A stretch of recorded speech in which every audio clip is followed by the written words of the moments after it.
Assalamualaikum warahmatullahi wabarakatuh. Jumpa lagi dengan kami di channel BAP Education. Pada video kali ini kami akan menjelaskan tentang materi soal SKB keguruan kompetensi profesional materi bahasa Indonesia part 2 atau bagian 2. Pada video ini kami akan khusus menjelaskan tentang paragraf. Jadi sebelum Anda lanjut untuk menyimak video ini, silahkan subscribe bagi yang belum subscribe. Silahkan like, komen, dan bisa juga share kepada teman-teman Anda yang membutuhkan. Soal yang pertama, perhatikan paragraf berikut ini. Ini sengaja kami beri warna yang berbeda untuk masing-masing kalimat, untuk membedakan nanti ide pokoknya. Wilayah barat daya Cina mengalami musibah tanah longsor. Laporan yang dituliskan dalam situs pemerintah lokal, setidaknya tanah longsor itu mengubur 16 rumah di desa Gaopo, Provinsi Yunnan. 1 dari 16 rumah tersebut mengubur satu keluarga yang sedang berkumpul di rumah. Musibah tanah longsor di desa tersebut membawa ratusan ribu meter kubik lumpur. Hal itu membuat tim SAR kesulitan untuk melakukan evakuasi korban. Ide pokok paragraf di atas adalah A. Situs pemerintahan Cina. B. Kesulitan mengevakuasi korban. C. Cina dan tim SAR-nya. D. Kejadian yang tak terduga. E. Musibah longsor di Cina. Jawabannya adalah E, yaitu musibah longsor di Cina. Nah, penjelasannya seperti ini. Tentukan langkah-langkahnya adalah tentukan dulu pikiran utama atau kalimat utama dari paragraf tersebut. Ide pokok itu bisa tersirat atau juga tersurat dalam kalimat utamanya. Pada paragraf di atas, kalimat utamanya ada di awal dan di akhir paragraf atau itu berupa paragraf campuran. Tadi di wilayah barat daya Cina mengalami musibah tanah longsor, itu kalimat pertamanya. Kalimat terakhir itu berupa simpulan. Hal itu tentu membuat tim SAR kesulitan untuk melakukan evakuasi korban.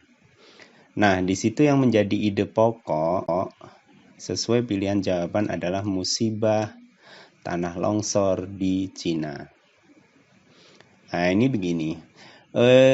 Ciri paragraf yang kalimat utamanya di awal itu ada di kalimat keduanya. Misalnya di sini musibah tanah wilayah barat daya Cina. Kalimat keduanya itu mesti ada repetisi atau pengulangan. Nah, di sini repetisinya ada di tanah longsor. Berarti ide pokoknya di awal, kemudian di kalimat keduanya ada pengulangan kata dari kalimat yang pertama. Itu yang dinamakan repetisi. Bisa juga ada kata penunjuknya, misalnya hal itu, hal tersebut. Nah, itu bisa dikatakan sebagai tanda bahwa pikiran utamanya atau kalimat utamanya ada di awal. Kalau di akhir itu bisa berisi simpulan. Hal itu tentu, ini juga merupakan kalimat utamanya yang merupakan simpulan dari keseluruhan paragraf. Lanjut untuk soal yang kedua. Bacalah paragraf berikut dengan teliti. Ini kalimat pertamanya, persoalan tidak disiplin menjadi masalah besar bagi bangsa Indonesia. Ketidakdisiplinan terlanjur menjadi kebiasaan bahkan budaya dari bangsa Indonesia. Banyak bukti yang dapat dilihat mengenai hal itu. Contoh yang biasa kita lihat adalah ketidakdisiplinan dalam berlalu lintas, tidak tepat waktu, bahkan dalam hal penegakan hukum. banyak kita jumpai penegakan hukum yang mencederai rasa keadilan masyarakat. Kalimat utama dari paragraf di atas terletak pada nomor. Nah, ini kita bahas dulu. Di kalimat pertamanya tadi kita kasih kuncinya adalah misal pikiran utama atau kalimat utama yang terletak di awal itu terlihat di kalimat keduanya pasti ada repetisi atau pengulangan. Ya, ini di sini ada kata tidak disiplin. Terus yang keduanya ketidakdisiplinan. Nah, ini berarti benar bahwa kalimat utamanya ada di kalimat nomor 1. Karena di kalimat keduanya sudah terlihat jelas ada repetisi atau pengulangan. Nah, ini paragraf letak pikiran utamanya ada 3, deduktif, induktif, dan campuran. Nah, ini cirinya ada repetisi atau pengulangan kata dari kalimat pertama pada kalimat kedua. Repetisi pada kalimat kedua terlihat pada kata ketidakdisiplinan tadi. Jadi, paragraf di atas merupakan paragraf deduktif yang kalimat utamanya terletak di awal paragraf. Soal nomor 3. Bacalah paragraf berikut. Banyak pendapat yang mengatakan bahwa para remaja zaman sekarang tidak peduli lingkungan. Hal ini banyak terlihat pada ketidakpedulian remaja pada rusaknya lingkungan di sekitarnya. Tuduhan tersebut wajar karena kita sering melihat remaja yang tidak peduli lingkungan. Memang ada benarnya bahwa sebagian remaja acuh ketika melihat permasalahan lingkungan walaupun nampak di depan matanya. Namun demikian, masyarakat pada umumnya juga kurang peduli lingkungan. Nah, yang diminta oleh soal ini adalah kalimat penjelas yang tidak padu dalam paragraf tersebut adalah. Nah, di sini kita lihat, kita cari pikiran utamanya dulu. Nah, ini gagasan utama, ide pokok, dan kalimat utamanya. Ingat cirinya, misalnya paragraf deduktif itu ada repetisi atau pengulangan. Ada kata rujukan, misalnya hal ini, hal tersebut. Nah, cermati kalimat penjelasannya, adakah keterkaitan dengan pikiran utama yang tidak padu. Nah, ini di sini kita lihat kalimat keduanya sudah ada kata penunjuk hal ini. Berarti hal ini itu mewakili yang dibicarakan di paragraf pertama. Intinya adalah remaja tidak peduli lingkungan. Kalimat kedua masih ada remaja tidak peduli. Kalimat ketiga, nah ini juga ada remaja yang tidak peduli lingkungan. Terus yang keempat, memang ada benarnya bahwa sebagian remaja, nah ini masih padu lagi karena masih ada remaja dan lingkungan. Nah, di kalimat yang kelima, namun demikian masyarakat pada umumnya juga kurang peduli lingkungan. Nah, di semua kalimat tadi membicarakan tentang remaja, tapi di sini masyarakat. Jadi kalimat penjelas yang tidak padu ada di nomor 5.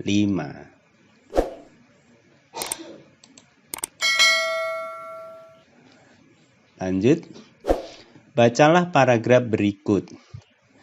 Tarian Bali-Balian yang kini banyak dikenal di Bali sebaiknya dikreasi dengan kreatif karena terinspirasi dari tarian sakral. Berbagai jenis tarian legong di Bali ternyata terinspirasi dari tarian legong topeng yang ada di Pura Pagoyan Agung. Di Pagoyan Agung sebaiknya legong keraton tidak hanya dipentaskan sekali dalam setahun. Ada lagi yang mengubah tarian sakral di Bali menjadi tarian baru yang menarik. Iwayan Rindi misalnya mengubah tarian pendek dari tarian pemujaan menjadi tarian untuk upacara penyambutan. Kalimat penjelas yang tidak padu dalam paragraf tersebut adalah, nah di sini kita bisa lihat pikiran utamanya. Nah, ini ada kalimat pertamanya ada di Bali, kreasi, tarian sakral. Terus kalimat keduanya dari tarian legong yang ada di Pura Pagongan. Berarti ada juga pengulangan atau repetisi. Nah, di Balinya ada, berarti ini ada tarian di Bali. Nah, ini inspirasi juga ada pengulangan di kata terinspirasi. Berarti ini pikiran utamanya ada di awal paragraf. Nah, langkah selanjutnya kita cari kalimat yang tidak padu atau tidak terkait atau tidak nyambung dengan kalimat utamanya. Di kalimat ketiga, di Pagoyan Agung sebaiknya legong keraton tidak hanya dipentaskan setahun. Nah, ini berbicara pementasan, padahal tadi itu berbicara tari kreasi. Nah, di kalimat ketiga, coba kita cek lagi kalimat yang keempat. Nah, ini mengubah tarian sakral menjadi tarian baru. Ini juga namanya kreasi juga. Berkaitan dengan pikiran utama. Kalimat yang kelima, Iwayan Rindi misalnya mengubah tarian pendet menjadi tarian pemujaan. Nah, ini juga ada kaitannya dengan paragraf pertama. Jadi, ini jawaban yang benar adalah kalimat ketiga atau C. Nah, ini tadi langkah-langkahnya. Cari gagasan utama, ide pokok dan kalimat utamanya. Apakah ada repetisi atau kata rujukan? Cermati kalimat penjelas, adakah keterkaitan dengan pikiran utama? Temukan kalimat penjelas yang tidak padu. Nah, dari berbagai soal tersebut dapat kita simpulkan bahwa ciri kalimat utama jika terletak di awal itu adalah adanya repetisi atau pengulangan. Kemudian ada kata penunjuk di kalimat keduanya. Kemudian jika pikiran utamanya ada di akhir paragraf, itu ada berupa simpulan. Misalnya dikatakan atau ditunjukkan dengan kata hal itu, hal tersebut, nah itu merupakan simpulan. Terima kasih. Semoga video kali ini dapat bermanfaat untuk Anda sekalian yang mau menghadapi SKB untuk materi bahasa Indonesia atau materi paragraf. Materi ini juga cocok untuk materi SKD karena di SKK juga ada materi paragraf. Demikian dari kami, kurang lebihnya mohon maaf. Wassalamualaikum warahmatullahi wabarakatuh.